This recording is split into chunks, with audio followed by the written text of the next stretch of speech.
आज ज्योति भाभी इस दुनिया में नहीं है, उसने मुझे महापौर बनने का भी मुझे मौका दिया। देखिए, सबसे पहले हमारी नीयत हमारी साफ थी। हम कुछ बदकिस्मती है, कुछ नेतागण, उनके रिश्तेदार, उनके परिवार वाले आज अवैध निर्माण शहर में भरपूर कर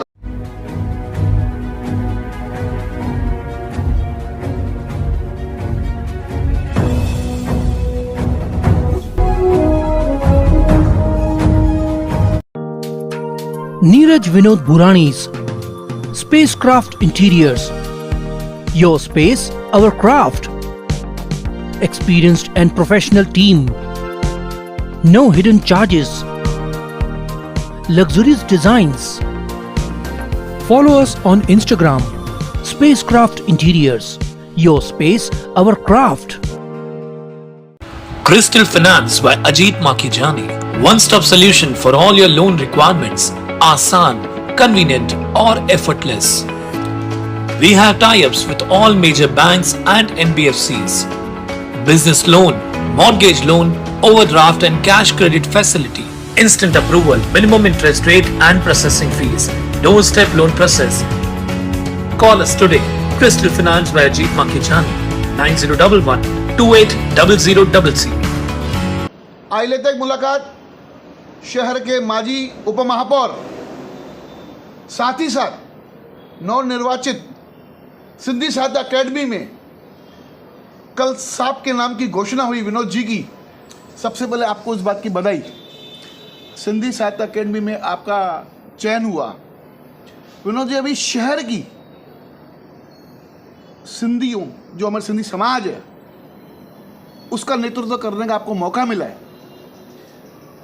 पहले सिंधी साहित्य अकेडमी में जो भी काम किए उस विषय में न जाते हुए आगे, अभी आपके हाथ में पदभार आया, आपके हाथ में अभी आपके नाम का चयन हुआ है कल ही।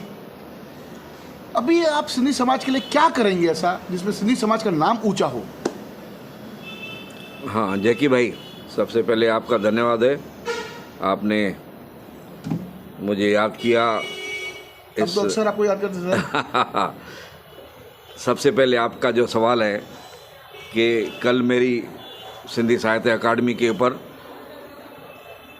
नियुक्ति हुई, मैं सबसे पहले जिन्होंने मुझे इस लायक समझा और मुझे मदद की, मैं उन सभी का, राजनीति व्यक्ति हो या वेल विशर हो या जो भी हो, उन सभी का तहे दिल से शुक्रिया करता हूँ कि मुझे इस लायक समझा। जहाँ तक सिंधी समाज को के लिए क्या करना है, मेरे को अभी एक दिन हुआ है और उसके बाद एक टीम वर्क है, टीम वर्क में करके, टीम के साथ बैठ के और हम मिलके सब सिंधी समाज के लिए जो अच्छा मुनासिब होगा वो हम करेंगे और करना भी पड़ेगा, क्योंकि सिंधी समाज पहले ही हमारी तकलीफ़ में चलती है। तो उसके लिए अगर भगवान ने हमको मौका दिया है उनका नेतृत्व करने में, तो हम सक्षमता से उस कार्य का बरोबर निवारण करेंगे, ये हमारा वादा है। विनोद जी, अभी देखिए, अभी शहर उल्लासनगर शहर कहते हैं कि एक सिंधियों का शहर है, तो एक बारंबार एक मांग रही है कि उल्लासनगर को सिंधु नगर का नाम का दर्जा मिले, तो इसमें आपकी पहल रहेगी?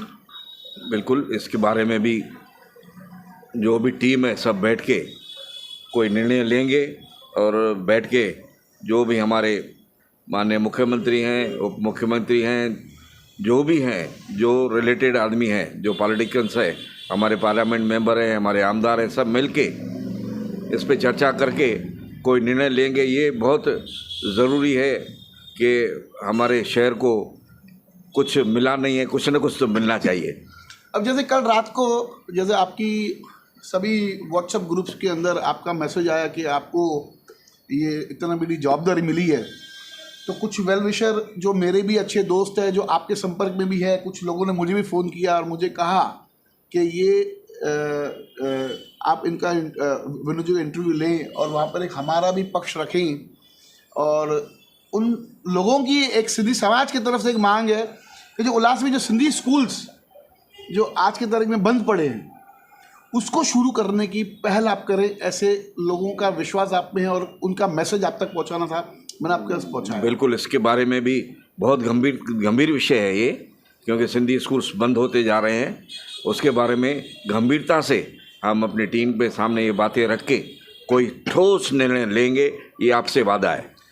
कहीं ना कहीं अक्सर देखा गया है जिन भी व्यक्ति को एक बड़ी कुर्सी मिलती है तो उनका रंग रूप बदल जाता है, बात करने का लहजा बदल जाता है, लोगों से मिलने का तौर तरीके बदल जाते हैं।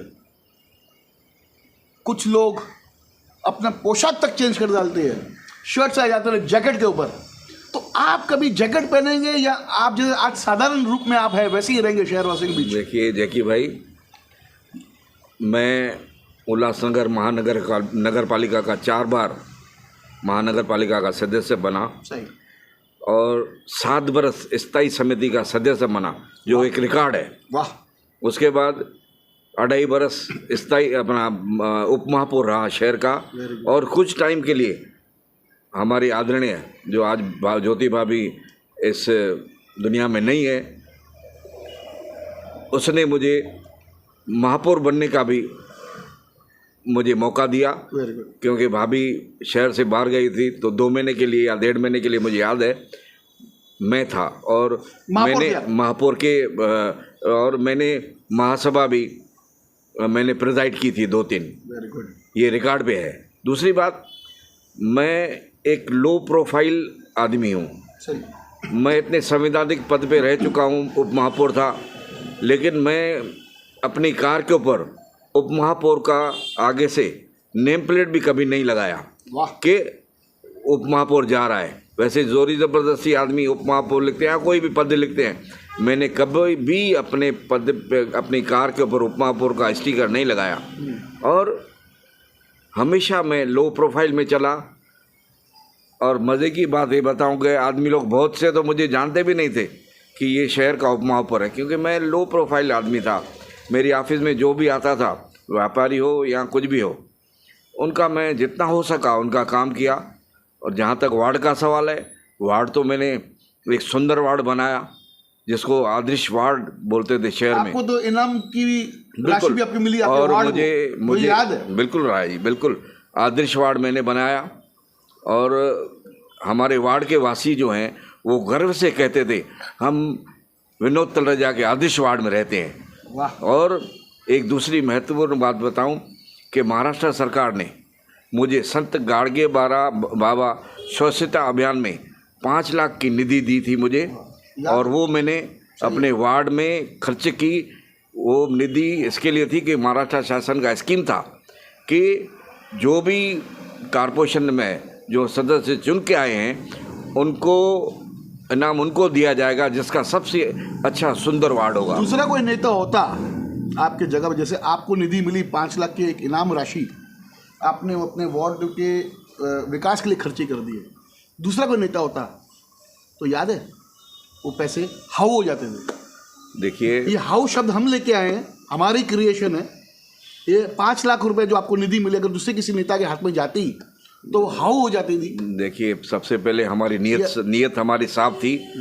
हमको अपने वार्ड के लिए प्यार था, मोहब्बत थी, क्योंकि मुझे 4 बार यहाँ के जनता ने मुझे सर आंखों पे बिठाया, मोहब्बत दी, प्यार दिया, सब कुछ दिया, और आज तक भी है।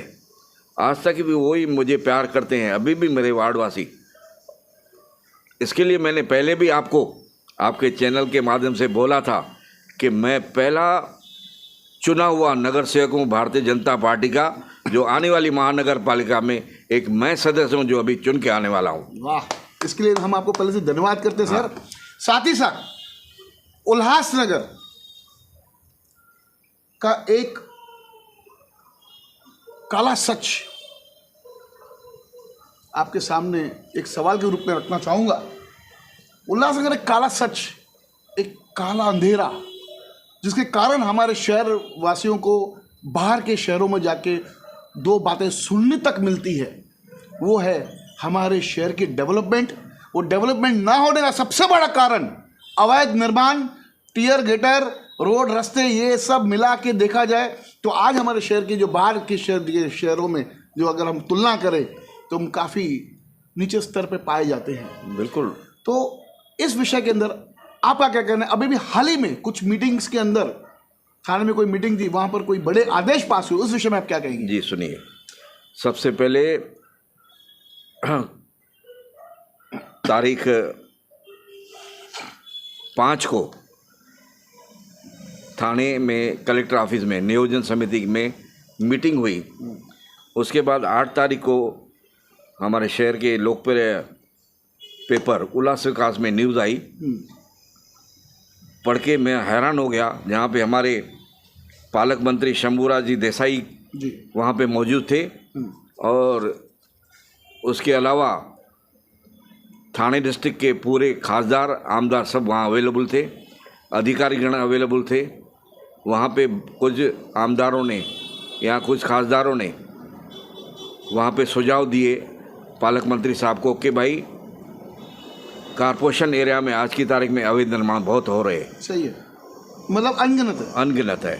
हमारे शहर में तो टीजी बनती है, डबल टीजी बनती है, टीजी नगर कह सकते हैं, टीजी नगर बोलते हैं। और उसके लिए टीजी तो एक विदाउट फाउंडेशन जगह बन रही है। और बड़े दुख के साथ कहना पड़ता है कि अगर आगे चल के ये टीजी, जब भी कोई ऐसी घटना हो गई, लास्ट 2 वर्ष में 1-2 टीजी गिरी है, आगे चल के अगर ऐसा होता है तो हमारे शहर की बहुत बदकिस्मती होगी, क्योंकि इसमें बहुत से राजनीतिक व्यक्ति यहाँ इन्वॉल्व हैं इसमें, ये काम करने में। और शंभूराज देसाई साहब हमारे पालक मंत्री ने जो वहाँ घोषणा की कि अगर किसी भी महानगर पालिका में, थाने की महानगर पालिका में अगर अवैध निर्माण होता है तो वहाँ के अधिकारी और आयुक्त को जवाबदार ठहराया जाएगा। ये बहुत अच्छी बात है, बहुत अच्छी घोषणा है। और मैं इसके लिए सुन रहे हैं ना, आयुक्त साहब सुन रहे हैं ना, जवाबदारी आपकी होगी अगर अवैध निर्माण बने आज के बाद। तो मैं हमारे पालक मंत्री शंभूराज देसाई का भी धन्यवाद करता हूं। उन्होंने ये पहली, मेरे को लगता है एक हिस्ट्री में ऐसा निर्णय दिया है कि ऐसी कार्रवाई करेंगे। हमारा शहर एक 13 किलोमीटर का शहर है, छोटा सा शहर है, उस शहर को तो बख्शो। हाँ, लेकिन हमारे कुछ बदकिस्मती है, कुछ नेतागण, उनके रिश्तेदार, उनके परिवार वाले आज अवैध निर्माण शहर में भरपूर कर रहे हैं। काफी, मतलब मेरे को नेताओं के नाम भी पता, कहना नहीं चाहूंगा कि उनके घर के लोग अवैध निर्माण में लिप्त है और लोग उनको, जनता उनको वोट कर दी है। यस। और पार्टियों को टिकट दे दी है। देखिए क्यों? देखिए, सबसे पहले जो अवैध निर्माण है, टीयर गडर को कोई फाउंडेशन ही नहीं है। दूसरी बात, ये मिली भगत है, वार्ड ऑफिसर और अधिकारियों की मिली भगत है। वहाँ पे न रेती यूज़ किया जाता है, न सीमेंट बराबर यूज़ किया जाता है, न उन काम को पानी दिया जाता है। मुझे बहुत सी शिकायतें आती है कि भाई यार, हमने टीयर गटर बनाया लेकिन चारों बाजू से लीकेजेस चल रही है। तो भाई, बनाया तो आपकी मर्जी है, आपने बनाया, हमको थोड़ी आपको पूछ के बनाया। यार, हम लोग फंस गए, हमारी मेहनत की कमाई, हमारे खून पसीने की कमाई, आज हमारा घर जो बना वो बह रहा है चारों बाजू। तो उसके लिए जवाबदार हमारे नेतागण जो कर रहे हैं अवैध निर्माण, वो जवाबदार रहेंगे।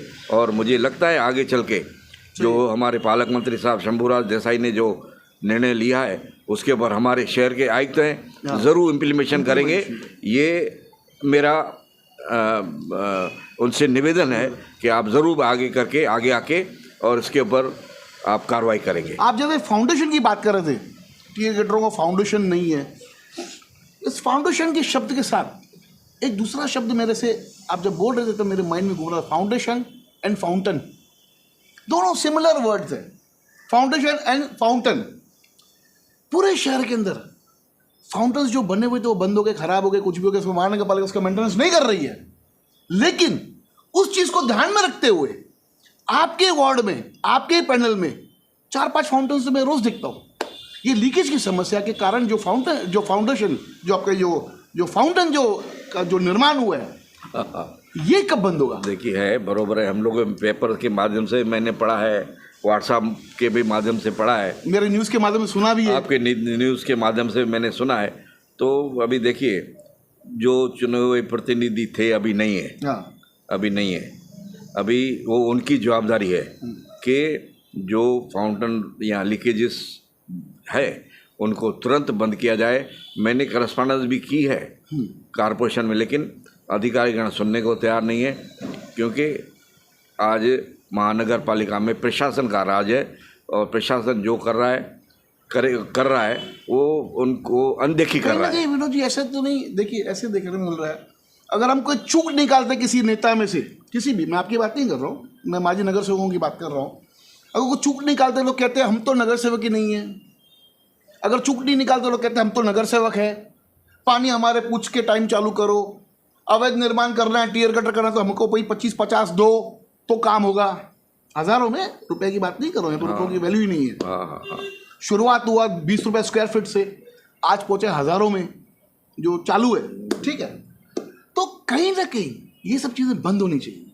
बिल्कुल, इसके ऊपर लगाम लगना चाहिए, नहीं तो आगे चल के मैं आपके चैनल के माध्यम से बोल देता हूँ, अगर टीजी को आगे चल के कुछ गिरा बरसात में, हेवी रेन में या गर्मी के टाइम पे जब भी सीमेंट फट जाता है तो हमारे शहर में बहुत बड़ी कैजुअलिटी होएगी। इसके लिए मैं फिर से महानगर पालिका का आयुक्त को निवेदन करता हूँ, कृपया इसके ऊपर आप कंट्रोल करिए और जो हमारे पालक मंत्री ने आदेश दिया है उसका पालन करिए। जाते जाते एक सवाल, एक नेता हट्टे कट्टे, बॉडी काफी अच्छी है उनकी, स्मार्ट है, बात करने में तेज तरार, काफी बार हमारा आमना सामना हुआ है चैनल के ऊपर। बड़ी कोशिश होती है हम दोनों के एक दूसरे से कि थोड़ा हम कोशिश करते हैं उनको टाइट करने की, हम कंट्रोवर्सी सवाल पूछे, कभी वो भी हमें कोशिश करते हैं क्रॉस क्वेश्चनिंग पूछने की। इतने इंटेलिजेंट नेता बात करने को, मतलब बात में, उनके भाषण में, उनके इंटरव्यूज में एक दम नजर आता है, सही माने में।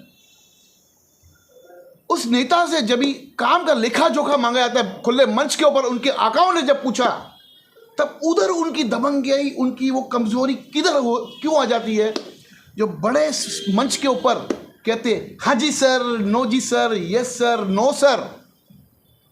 तो भैया ये करना बंद कीजिए, अपना हक जताइए। कौन है वो व्यक्ति, कमेंट बॉक्स में लिख के भेजिए। धन्यवाद, देखते रहिए फिर न्यूज़ चैनल।